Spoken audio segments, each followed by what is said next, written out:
Good morning students. आज का हमारा टॉपिक है नॉर्टन्स थ्योरम। हम लोग नेटवर्क थ्योरम्स पढ़ रहे थे, उनमें हमने सुपरपोजिशन थ्योरम पढ़ी, ठीक है, थेवेनिन थ्योरम पढ़ी। आज हम पढ़ रहे हैं नॉर्टन्स थ्योरम, ठीक है। इस थ्योरम के अकॉर्डिंग क्या होता है, जिस प्रकार हमारे पास में जब हम थेवेनिन थ्योरम करते हैं, ठीक है, जैसे हम थेवेनिन थ्योरम के अंदर कोई भी हमारा जो जाल होगा, डी टर्मिनल जो हमारा जाल है, इस जाल को हम एक इक्विवेलेंट सर्किट में लिखते हैं, ठीक है। इसके तुल्य हम एक सर्किट बनाते हैं। तो जो हमारा इक्विवेलेंट सर्किट हम बनाते हैं उसके अंदर हम क्या लेते हैं, एक तो हम ई इक्विवेलेंट लेते हैं और एक उसके सीरीज में जुड़ी हुई उसके श्रेणी क्रम में हम जेड इक्विवेलेंट लेते हैं, ठीक है। तो यहाँ पर हमारे पास में जो जेड इक्विवेलेंट होता है वो क्या होता है, वो सारी प्रतिबाधाएं उनका जेड इक्विवेलेंट हम लेते हैं जब हम स्रोत को उसकी आंतरिक प्रतिबाधा से प्रतिस्थापित कर देते हैं, यानी जो हमने सोर्स लिया है उसे हम क्या करते हैं, उसे हटा देते हैं और अगर उसका इंटरनल रेजिस्टेंस गिवन है तो उसकी जगह हम उसको रख लेते हैं, ठीक है। और टर्मिनल्स को हम ओपन रखते हैं जब हम ई इक्विवेलेंट का मान निकाल रहे होते हैं, ठीक है। तो इस तरीके से हमने थेवेनिन थ्योरम के अंदर एक ई इक्विवेलेंट और जेड इक्विवेलेंट का मान निकाला और फिर हमने सर्किट बनाया था। जो हमारा नेटवर्क था उसको हमने सिंप्लीफाई करके एक ई इक्विवेलेंट और एक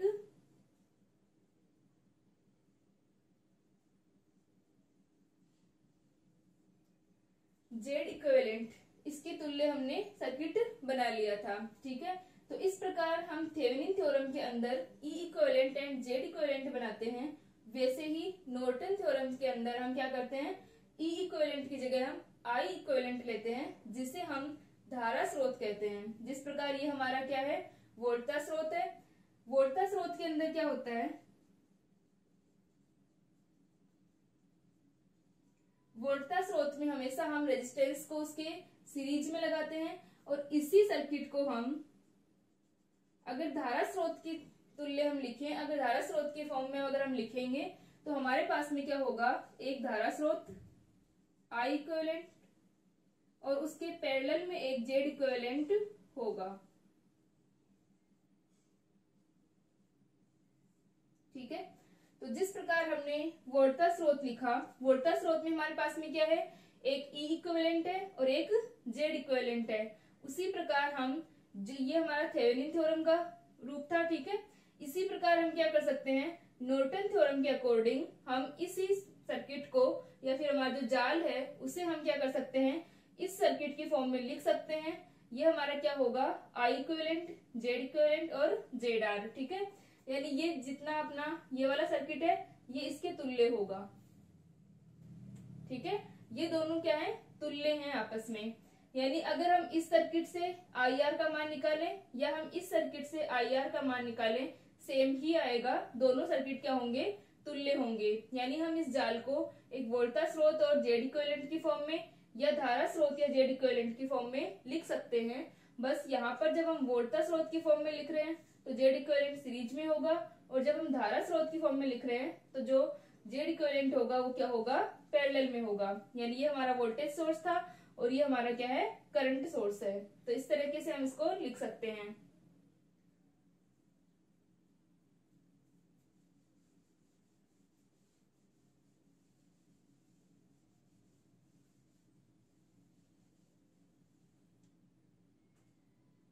तो जो हमारी नॉर्टन थ्योरम है इसका स्टेटमेंट क्या होता है कि इस प्रमेय के अनुसार जो हमारे पास में विभिन्न सोर्स जो लगे हुए हैं, बहुत सारे सोर्स से युक्त जो हमारा जाल होगा, ठीक है, जिसमें सोर्स और प्रतिबाधाएं लगी हुई हैं, इम्पीडेंस लगी हुई है, उस ये जो हमारा डी टर्मिनल जटिल जाल है, ठीक है, उसको हम क्या कर सकते हैं, एक करंट सोर्स और उसके पैरेलल में लगी हुई इम्पीडेंस के तुल्य लिख सकते हैं, ठीक है।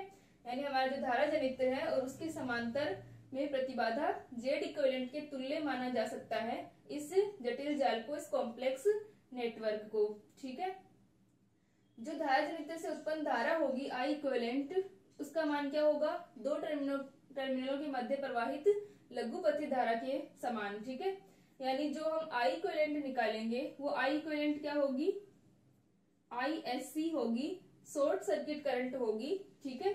आई इक्विवेलेंट जो हो जाएगी वो हमें कब मिलेगी, उन दो टर्मिनलों के मध्य प्रवाहित धारा जब हम क्या कर रहे हैं, उन्हें शॉर्ट कर रहे हैं, ठीक है। जिस तरह से हमने थेवेनिन के अंदर ओपन किया था वैसे ही हम क्या करते हैं, यहाँ पर हम शॉर्ट करते हैं सर्किट को और आई इक्विवेलेंट का मान निकालते हैं, ठीक है।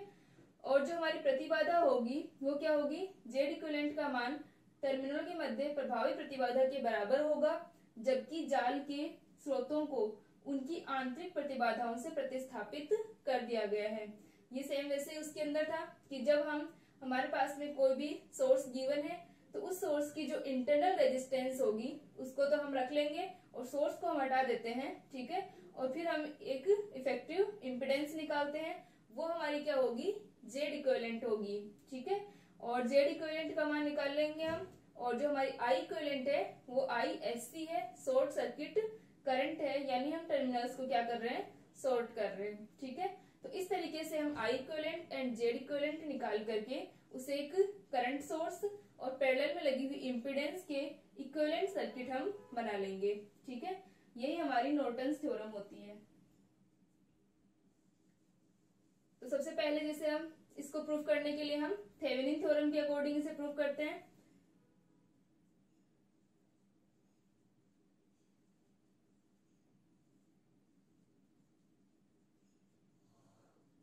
थेवेनिन प्रमेय से अपने पास में क्या होता है,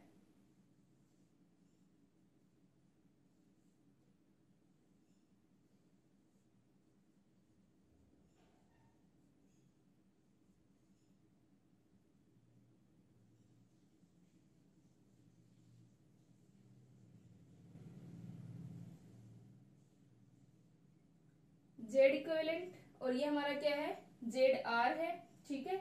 तो यहां से अपने पास में क्या हो जाएगा कि ये हमारे टर्मिनल्स हो गए ए और बी टर्मिनल्स, और ये इसमें फ्लो होने वाली करंट क्या थी, आई आर थी। तो ये हमारा थेवेनिन थ्योरम का रूप है। तो थेवेनिन थ्योरम से आई आर करंट क्या होगी वो हम देख लेते हैं। तो आई आर इक्वल टू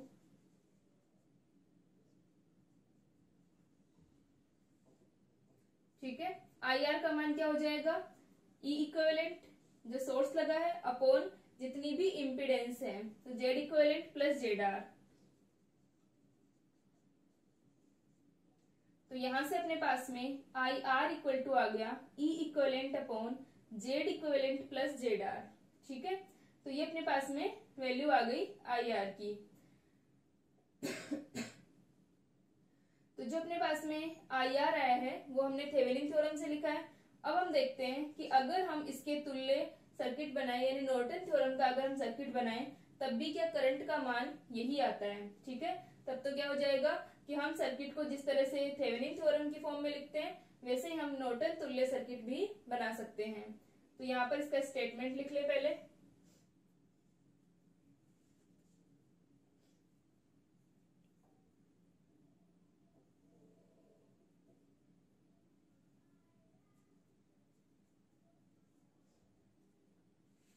ठीक है, ये हमारा थेवेनिन तुल्य सर्किट है।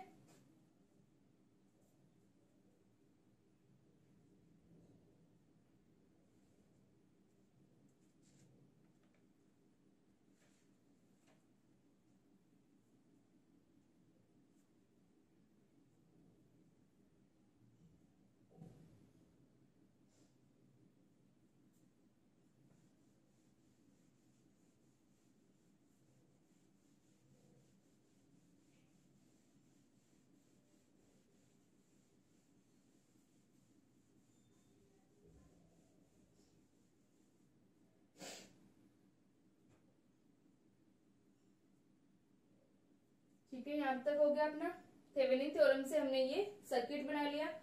अब हम क्या करते हैं, हमें जब हम नॉर्टन थ्योरम का यूज करेंगे तो हमें क्या चाहिए होगी, आई इक्विवेलेंट, और आई इक्विवेलेंट क्या होती है, आई एस सी, ठीक है।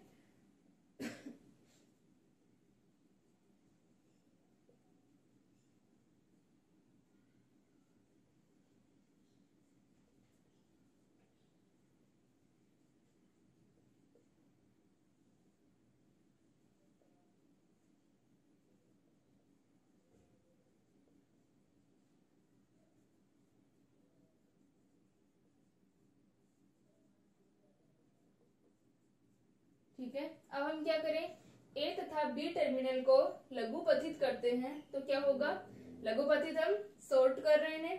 यदि हम ए बी टर्मिनल को सॉर्ट कर दें, ठीक है, सॉर्ट कर दिया हमने, इनको कनेक्ट कर दिया। अब जो हमारे ए बी टर्मिनल है वो ए के टर्मिनल की तरह है, तो यहां से क्या होगा अपने पास में आई एस सी का मान, आई एस सी क्या होगी, शॉर्ट सर्किट करंट।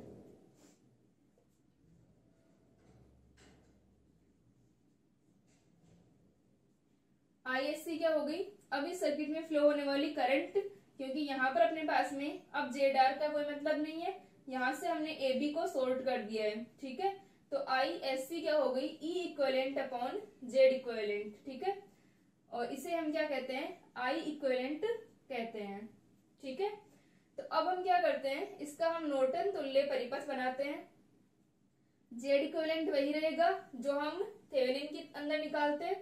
तो यहां से अपने पास में क्या आ गया कि जब हम इसका नॉर्टन तुल्य परिपथ बनाएंगे,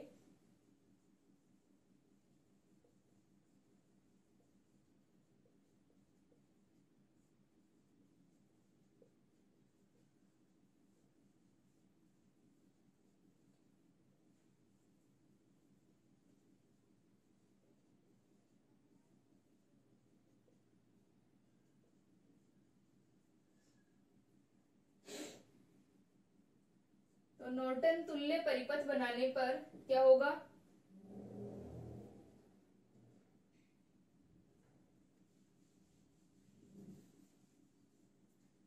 ठीक है, नॉर्टन इक्विवेलेंट सर्किट हम बना रहे हैं। तो नॉर्टन इक्विवेलेंट सर्किट के अंदर क्या होगा, ई इक्विवेलेंट की जगह आई इक्विवेलेंट होगा, और जो जेड इक्विवेलेंट है वो सीरीज में लगने की बजाय पैरेलल में होगा, ठीक है।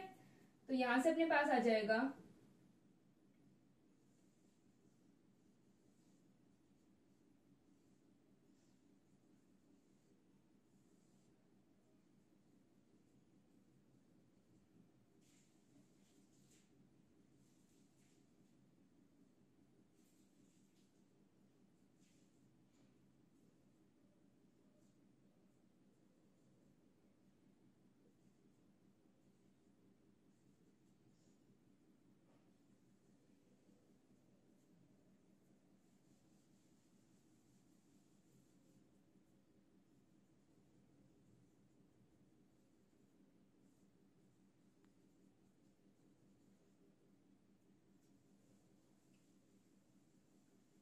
ठीक है।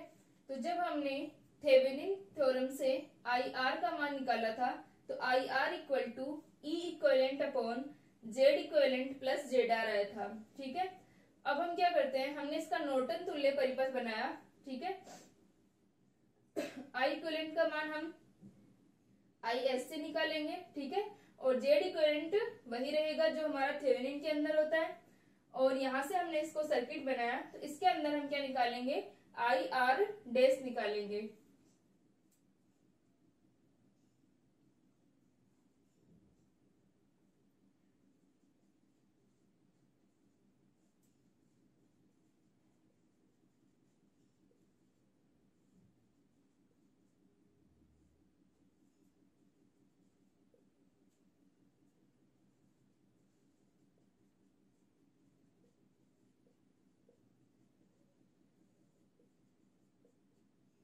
ठीक है। तो आई आर डैश का मान अगर हम नॉर्टन तुल्य परिपथ से निकालते हैं तो हमारे पास में क्या आ जाएगा,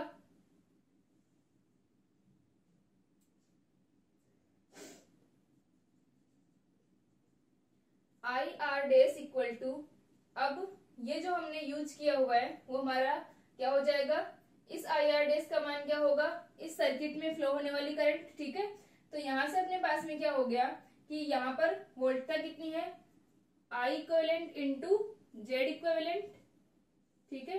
ये हमारे पास में सोर्स है complete, I equivalent into Z equivalent upon प्रतिबाधा कितनी हो गई, Z equivalent plus Z R, ठीक है।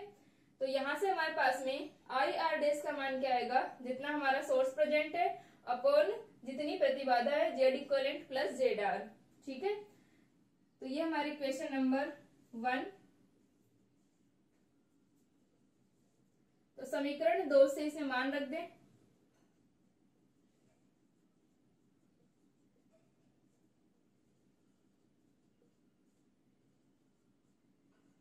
तो समीकरण 2 से मान रखने पर I R dash equal to I equivalent into Z equivalent, ठीक है। तो ये अपना हो जाएगा E equivalent upon Z equivalent plus Z R, ठीक है। तो ये अपने पास में आ गया I R dash equal to E equivalent upon Z equivalent plus Z R, ठीक है। यहां तक लिखे इसे।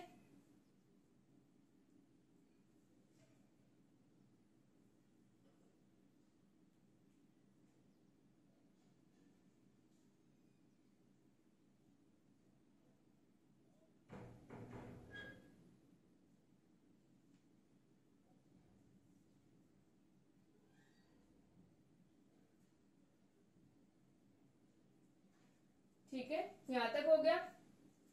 तो यहां से हम देख सकते हैं समीकरण 3 तथा 4 से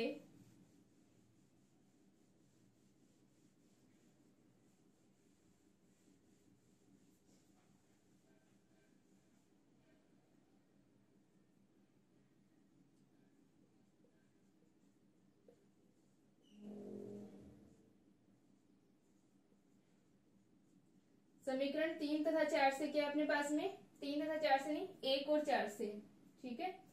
तो समीकरण 1 और 4 से आई आर और आई आर डेस का मान क्या हो गया, इक्वल है।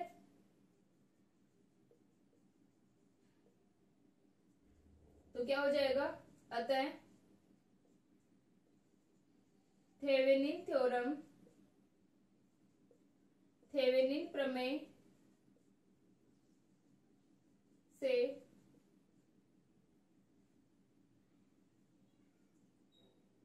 तथा नॉर्टन थ्योरम से बनाए परिपथ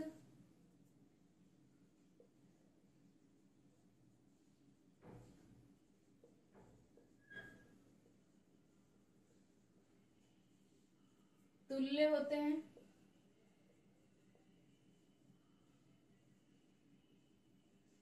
ठीक है, तो क्या हो जाएगा हमारे पास में कि हमने थेवेनिन थ्योरम को यूज करके सर्किट बनाया था, ठीक है, और हमने नॉर्टन थ्योरम को यूज करके सर्किट बनाया है। तो दोनों ही सर्किट क्या होते हैं, इक्विवेलेंट होते हैं। यानी हम चाहे तो थेवेनिन थ्योरम के अकॉर्डिंग सर्किट बनाए या फिर हम नॉर्टन थ्योरम के अकॉर्डिंग सर्किट बनाए, हमारी जेड आर से फ्लो होने वाली करंट जो होगी वो सेम ही होगी। यानी दोनों सर्किट क्या है, इक्विवेलेंट है। ठीक है,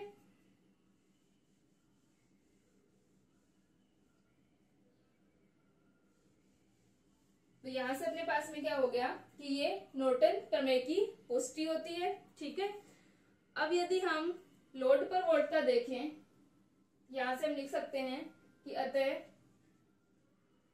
इससे नॉर्टन प्रमेय की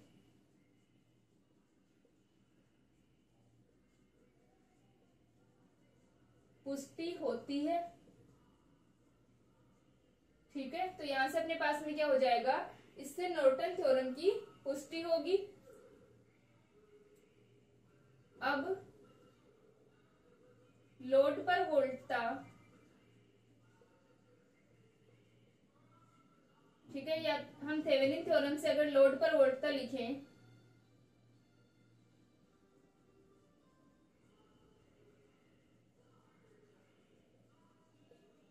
लोड पर वोल्टता, तो लोड पर वोल्टता क्या हो जाएगी, लोड पर वोल्टता equal to E R equal to I R into Z R. ठीक है, हमारे पास में जो हमारा थेवेनिन तुल्य परिपथ था, उस परिपथ के अंदर करंट क्या थी, आई आर, और ये इम्पिडेंस क्या हो जाएगी, जेड आर। तो ई आर का मान क्या हो जाएगा, I R into Z R. ठीक है, ये हमारे पास में क्या आ गई, लोड पर वोल्टता आ गई, और यहां से हम आई आर का मान रख देंगे। ठीक है, तो आई आर का मान रखने पर क्या हो गया अपने पास में, E R equal to, I R का मान क्या था, E equivalent upon Z equivalent plus Z R. ठीक है, तो ये अपने पास में आ गया E R equal to E equivalent Z R, Z equivalent plus Z R. ठीक है, तो ये हमारी क्या है, लोड पर वोल्टता। और अगर इसी प्रकार हम लोड पर धारा लिखें, तो लोड पर हमारी धारा क्या होगी, ई इक्विवेलेंट। ठीक है, यहां तक हो गया। लोड पर धारा कितनी है,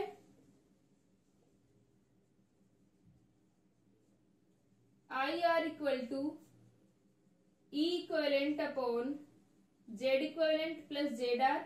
ठीक है, तो ये अपने पास में क्या आ गई, लोड पर धारा आ गई। ये हमने क्या लिखी थी, लोड पर वोल्टता और लोड पर धारा, यानी इसे हम क्या लिख सकते हैं, Z equivalent I equivalent upon Z equivalent plus Z R. ठीक है, तो यहां से हम अगर इस पूरे को जेड इक्विवेलेंट जेड आर से डिवाइड कर दें, यहां तक लिख लें एक बार इसे। ठीक है, यहां पर अपने पास में क्या आ गई, लोड पर धारा आई आर आ गई। ठीक है,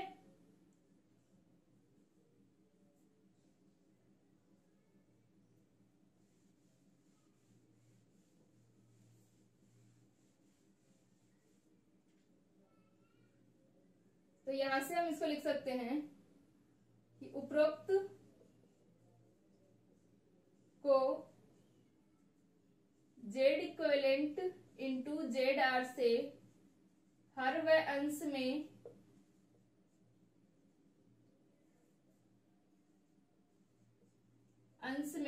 भाग देने पर, तो यहां से अपने पास में क्या हो जाएगा, I R equal to Z equivalent I equivalent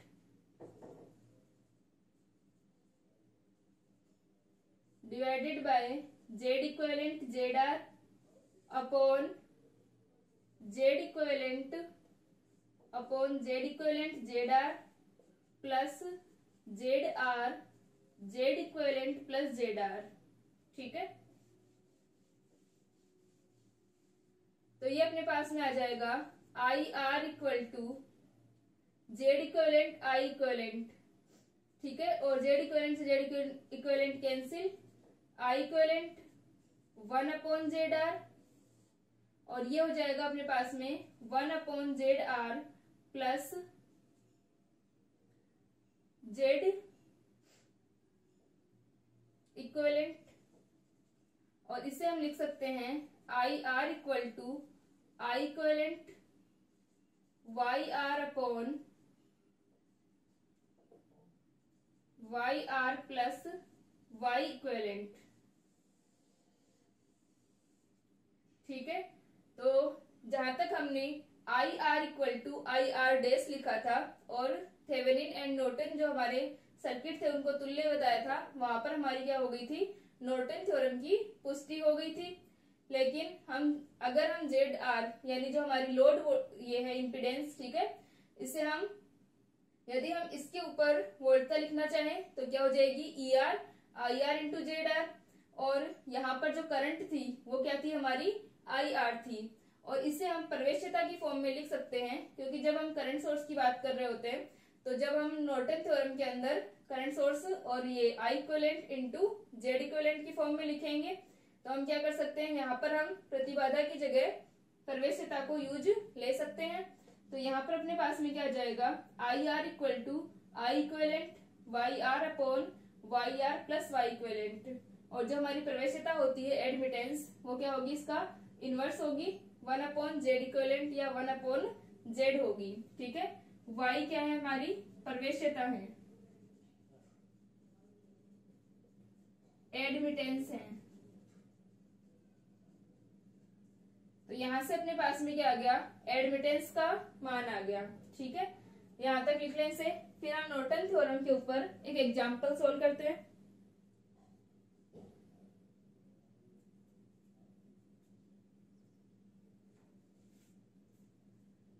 ठीक है, तो नॉर्टन थ्योरम के ऊपर हम एक एग्जांपल को सोल्व करते हैं।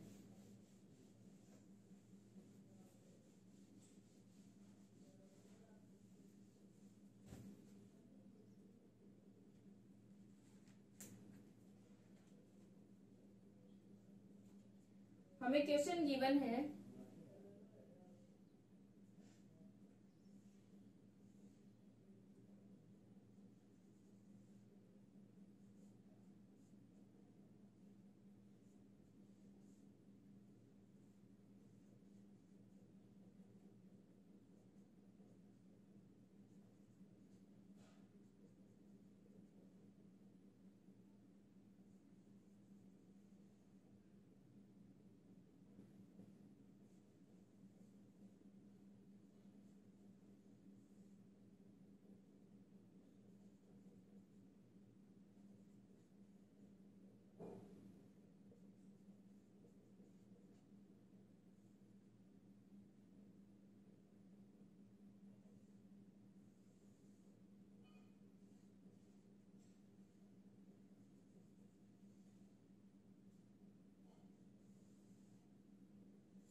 तो हमें एक सर्किट गिवन है और इस सर्किट में हमें आरएल में से फ्लो होने वाली करंट निकालनी है, किससे? नॉर्टन थ्योरम को यूज करके।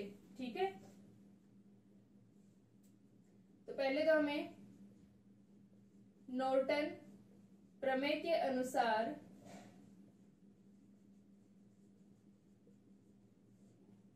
तुल्य परिपथ बनाइए।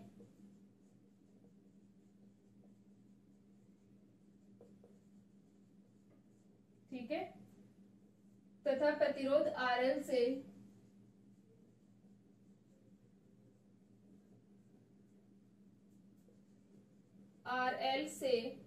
प्रवाहित धारा का मान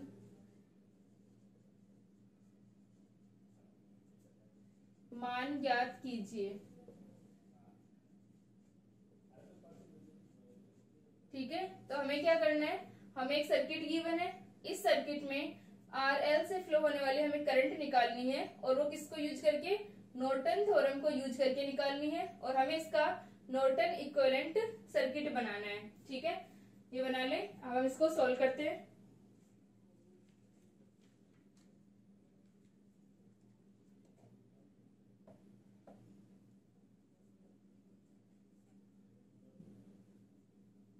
ठीक है, तो यहां से हमें, अगर हम इसका नॉर्टन तुल्य परिपथ बनाएंगे तो हमें किसकी जरूरत होगी?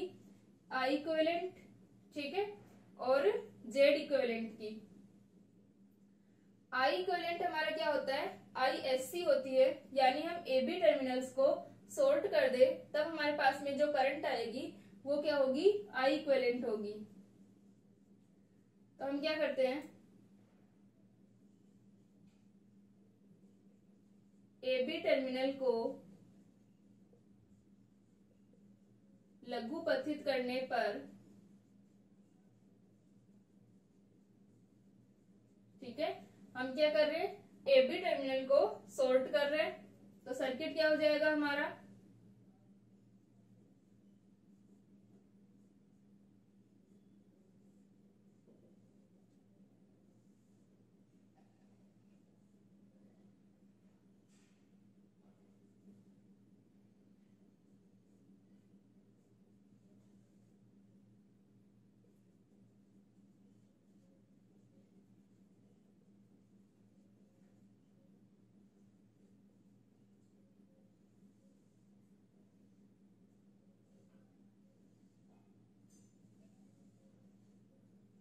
ठीक है, तो जैसे ही हमने ए बी टर्मिनल को शॉर्ट किया तो हमारा जो सर्किट है वो इस फॉर्म में आ जाएगा और अब जो फ्लो होने वाली करंट होगी वो क्या होगी? I S C, I equivalent होगी। ठीक है, तो इस सर्किट से हम आई एस सी का मान निकालें तो आई एस सी क्या होगा? एक हमारा ये वाला सोर्स लगा हुआ है, ठीक है, एक अपने पास में ये वाली वैल्यू है, तो ये दोनों मिलकर के अपने पास में क्या होंगी? आई एस सी होंगी। तो आई एस सी या आई इक्विवेलेंट क्या हो गया?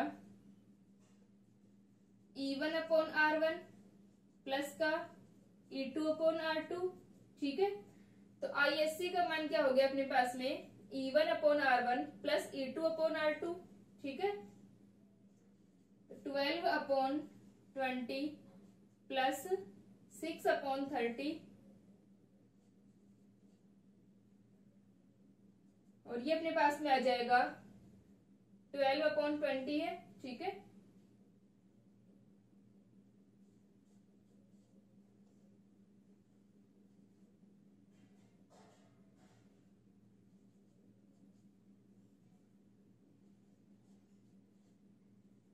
तो इसे हम सोल्व कर लेंगे। ठीक है, ये अपने पास में क्या आ गया? 12 अपॉन 20, 4 से अगर हम डिवाइड करें इनको तो ये हो जाएगा 3 और ये हो गया 5।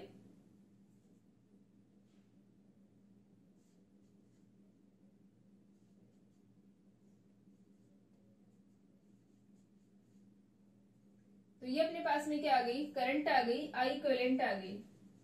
ठीक है, अब हमें क्या निकालना है? जेड इक्विवेलेंट का मान निकालना है। ठीक है, यहां तक लिख लें इसे।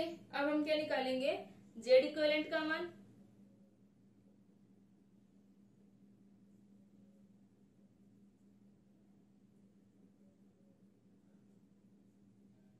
ठीक है, तो यहां से अपने पास में क्या हो गया? जेड इक्विवेलेंट का मान निकालने के लिए हम क्या करते हैं? इसे जेड इक्विवेलेंट के लिए हम जो हमारी ये होती है सोर्स जो हमने यूज किए हैं, सोर्स को हम क्या करते हैं, हटा देते हैं, ठीक है, और उनके इंटरनल रेजिस्टेंस को हम रखते हैं। यदि हमें इंटरनल रेजिस्टेंस गिवन है तो यहाँ पर हमें R1 R2 दो रेजिस्टेंस गिवन है, ये जो हमने सोर्स लिए हैं इनके इंटरनल रेजिस्टेंस हमें गिवन नहीं है, तो हम क्या करेंगे, इनको हटा देंगे, ठीक है, ओनली क्या रखेंगे, R1 R2 को, ठीक है।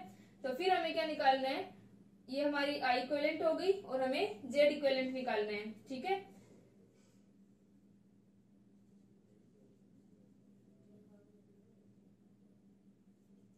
इसको सही कर लें।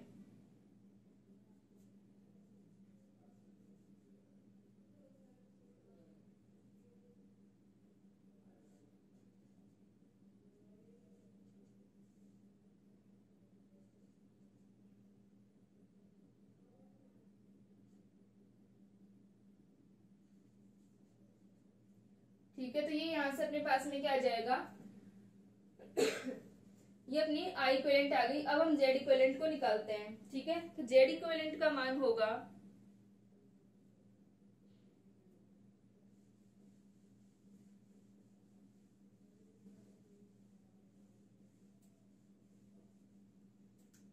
Z इक्विवेलेंट के लिए अपने पास में आ जाएगा Z equivalent equal to circuit क्या हो जाएगा अपने पास में,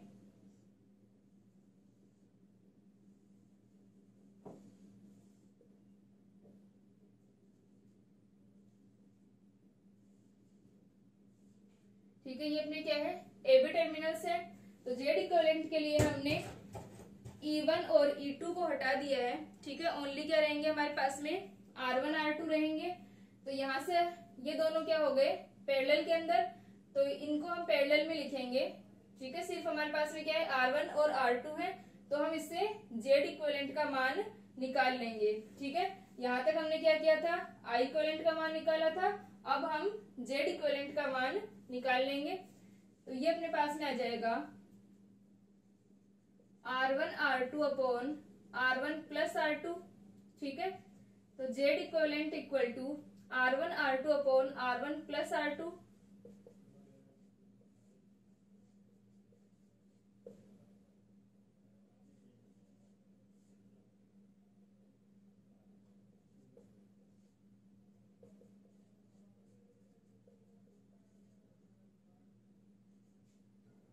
तो अब हमारे पास में ISC का मान आ गया, I इक्विवेलेंट का, ठीक है, और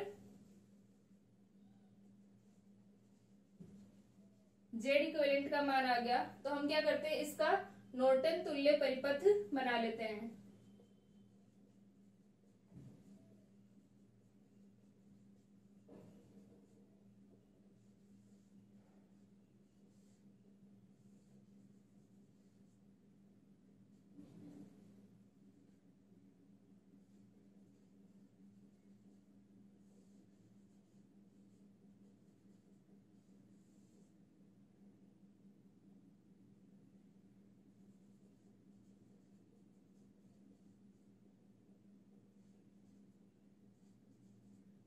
तो ये हमारा क्या हो गया, नॉर्टन तुल्य परिपथ हो गया, जो सर्किट हमें गिवन था उसका नॉर्टन तुल्य परिपथ। अब हम इसको सोल्व करके IR का मान निकालेंगे, यानी जो हमारी RL में से फ्लो होने वाली करंट है हम उसका मान निकाल लेंगे, ठीक है। इसको यहां तक लिख लें।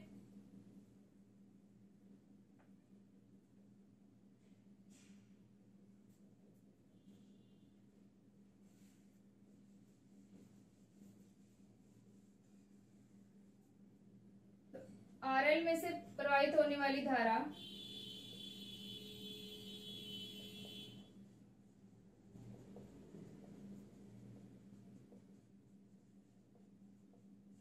ठीक है, तो RL से प्रवाहित होने वाली धारा का मान क्या होगा,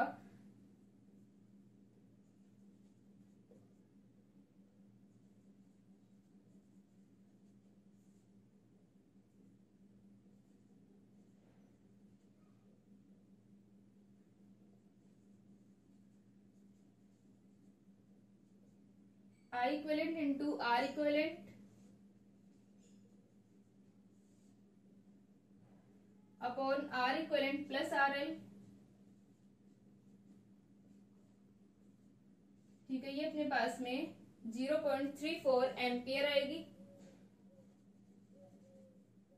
तो ये हमारे पास में क्या आ गया, IRL का मान आ गया। IRL का मान हम ठीक है सिंपली ऐसे निकाल लेंगे। अगर हमें E इक्वलेंट गिवन होता तो ये होता E equivalent upon Z equivalent plus का ZL होता है। इसी प्रकार यहाँ पर क्या होगा, हमने नॉर्टन थ्योरम के अकॉर्डिंग करंट सोर्स यूज किया है, तो ये हो गया I equivalent R equivalent upon R equivalent plus RL। ठीक है, ये हमारे पास में क्या आ गई, RL में से प्रवाहित होने वाली धारा का मान आ गया। ठीक है, तो इस प्रकार हम चाहे हम थेवेनिन थ्योरम को यूज करके निकालें या हम नॉर्टन थ्योरम को यूज करके निकालें, आंसर जो हमारा सेम ही आएगा। तो आप लोग जो हमें सर्किट गिवन था उसको यूज करके एक बार थेवेनिन थ्योरम से भी करंट का मान निकाल कर देख लेना, सेम ही आएंगे ये मान। ठीक है।